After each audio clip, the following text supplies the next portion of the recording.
communiqué de presse numéro 009 au défi 2021. La mise sous tutelle du DRH4 est soit une déviation criante de l'IGF, soit une couverture de malversation financière des autorités de la province. Nous, en tant que membres des organisations de la société civile qui œuvrent dans la décentralisation des finances publiques,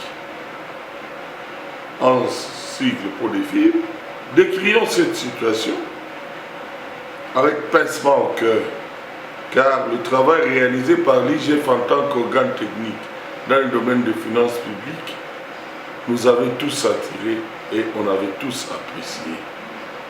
Mais il est surprenant aujourd'hui que quand vous regardez l'ordonnance qui crée l'IGF, donc l'ordonnance numéro 087-323, portant création de l'inspection générale de finances, en abrégé l'IGF, du 6 septembre 1987, à son article 2 bis, vous allez constater qu'on parle de l'audit de toutes les finances publiques.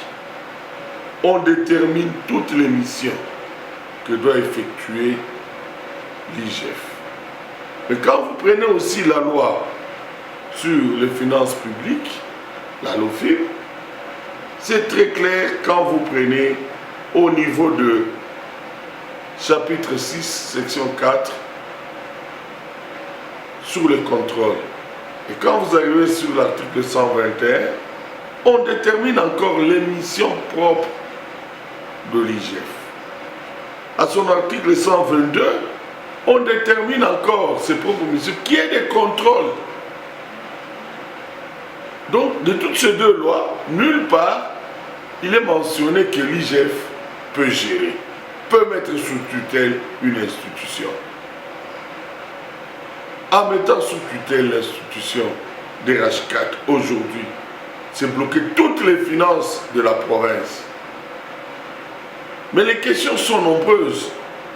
Si, dans ses attributions légales et régaliennes, l'IGF ne peut pas gérer, comment est-ce que l'IGF est arrivé à mettre sous tutelle DRH4? Par quelle magie? Ou bien, c'est un arrangement avec l'autorité provinciale sur les malversations constatées ou trouvées par l'IGF, ou c'est une complicité? Alors, nous, on n'arrive pas à comprendre cela. Et plus grave encore, on crée même un nouveau compte pénalité. Non. Les pénalités ne font-elles pas partie du trésor public? Les pénalités, tout ce temps, elles étaient où? Dans un compte. Donc, nous pensons qu'il y a eu, on ne sait pas, cet arbre cache quoi en réalité? C'est ainsi que nous demandons à l'IGF de retourner, de laisser DRH4. Ainsi, nous recommandons au président de la République de recadrer l'IGF et au gouvernement central que l'IGF reprenne ses missions qui existent dans les lois. Le respect des autres institutions fait partie de l'état de droit. À l'IGF lui-même de relâcher. Nous ne voyons pas pourquoi l'IGF insiste. Et l'IGF est seulement au Katanga, Lualaba. Mais s'il y a des malversations, l'IGF n'a qu'à nous le dire à haute voix. Nous demandons à l'Assemblée provinciale, en tant qu'autorité budgétaire, de réagir, de demander une explication au gouverneur pourquoi l'IGF a pris en sous-tutelle DRH4. Parce qu'en fait, ça devait être aussi avec leur accord. Mais si eux ne disent rien, donc qui ne dit rien consent, qui consent d'une manière silencieuse et tacitement complice, ou députés sont complices, nous ne le laissons pas. Nous leur demandons de créer une commission spéciale pour ce dossier des RAS4 sous tutelle de l'IGF.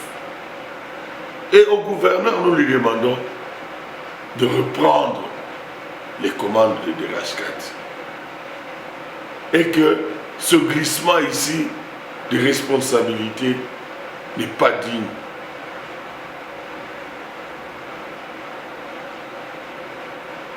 Et à toute la population, toute la communauté, ayons les yeux fixés sur des RAS4.